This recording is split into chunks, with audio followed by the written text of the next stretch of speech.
എല്ലാവർക്കും നമസ്കാരം. വിശ്വാസമാണ് ജീവിതത്തിൻ്റെ ഏറ്റവും വലിയ ശക്തി എന്ന് പറയുന്നത്.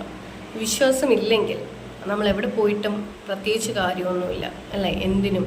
ഇപ്പോൾ കുട്ടികളെ സംബന്ധിച്ചിടത്തോളം ആണെങ്കിൽ എൻ്റെ കുട്ടികൾ വളരെ മിടുക്കരാണെന്ന് വിശ്വസിക്കുക, എൻ്റെ കുട്ടികൾ വലിയ രാജകുമാരന്മാരും രാജകുമാരികളുമാണെന്ന് വിശ്വസിക്കുക. കാരണം നമ്മളെ ചില വിശ്വാസങ്ങളാണ് ഓരോ കുട്ടിയുടെയും വിജയത്തിൻ്റെ പിന്നിലുള്ള ഒരു കാരണമെന്ന് പറയുന്നത്.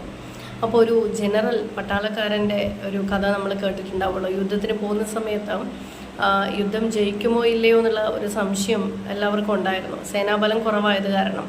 പക്ഷേ തൻ്റെ യുദ്ധത്തിൽ തൻ്റെ സേനാംഗങ്ങൾക്ക് ആത്മവിശ്വാസത്തിൻ്റെ കുറവാണെന്ന് വ്യക്തമായി മനസ്സിലാക്കിയ ജനറൽ ഒരു ടോസ് ഇട്ടിട്ട് പറഞ്ഞു, ഇതിന് തലഭാഗമാണ് ലഭിക്കുന്നതെങ്കിൽ നമ്മളെന്തായാലും വിജയിക്കും, തലഭാഗമല്ലെങ്കിൽ നമ്മളെന്തായാലും തോൽക്കും.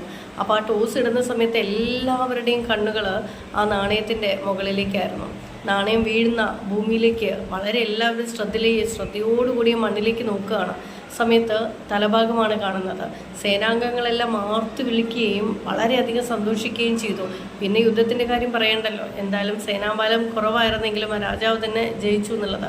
ഇവിടെ തൻ്റെ ജയം കഴിഞ്ഞ് തിരിച്ചു പോകുന്ന സമയത്ത് ആ ജനറൽ തൻ്റെ നാണയം പൊക്കി കാണിച്ചു. അതിൻ്റെ ഇരുവശവും തലഭാഗം മാത്രമായിരുന്നു ഉണ്ടായിരുന്നത്. ഇതുപോലെ നമ്മുടെ വിശ്വാസത്തിനാണ് ഏറ്റവും വലിയ പ്രധാനമെന്ന് പറയുന്നത്.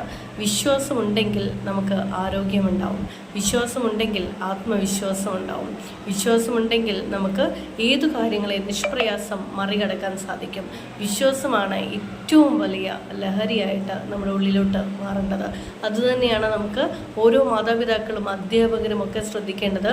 ഓരോ കുട്ടിയും അവരുടെ കഴിവുകൾ വളരെ വലുതാണെന്നും അവർ നന്നായി പഠിക്കുമെന്നും മിടുക്കരാണെന്നും വിശ്വസിക്കുക. ആ വിശ്വാസം തന്നെ ഒരു പരിധിവരെ ജയിക്കാനായിട്ട് ഒരു കാരണമായിട്ട് മാറും. Thank you.